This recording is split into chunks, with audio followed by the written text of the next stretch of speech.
প্রতিদিন আমরা যে পৃথিবীতে বাঁচি সেই পৃথিবী কি আমাদের ভালোবাসা পাচ্ছে? চারপাশে তাকান, বৃক্ষশূন্য মাঠ, দূষিত নদী আর মাটির গভীরে জমে থাকা প্লাস্টিকের পাহাড়। প্লাস্টিক যা আমাদের স্বপ্নগুলোকে বিষিয়ে তুলছে।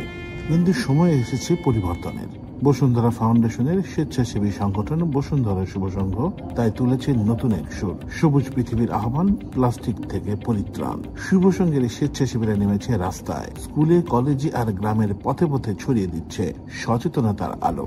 ঢাকা থেকে দিনাজপুর, নাটোর থেকে গাইবান্ধা এ এক সবুজ বিপ্লব, যেখানে পলিথিনের বদলে মানুষ বেছে নিচ্ছে কাপড়ের ব্যাগ, প্লাস্টিকের বিনিময়ে হাতে তুলে নিচ্ছে সবুজের প্রতীক একটি গাছের চারা। শিশুদের হাতে রোপিত হচ্ছে পরিবেশের ভালোবাসা। তরুণদের চোখে দেখা দিচ্ছে এক নতুন ভোরের স্বপ্ন। কারণ আমরা জানি ছোট ছোট পরিবর্তনই একদিন বড় পরিবর্তনের জন্ম দেয়। আমাদের দায়িত্ব শুধু নিজেদের জন্য নয়, ভবিষ্যতের জন্য। আসুন প্লাস্টিক বর্জন করি, পলিথিন ছাড়ি এবং প্রকৃতির জন্য একটি সুন্দর পৃথিবী গড়ি। একটি সবুজ পৃথিবী গড়ে তুলতে এগিয়ে এসেছে বসুন্ধরা শুভ সংঘ ও বসুন্ধরা ফাউন্ডেশন।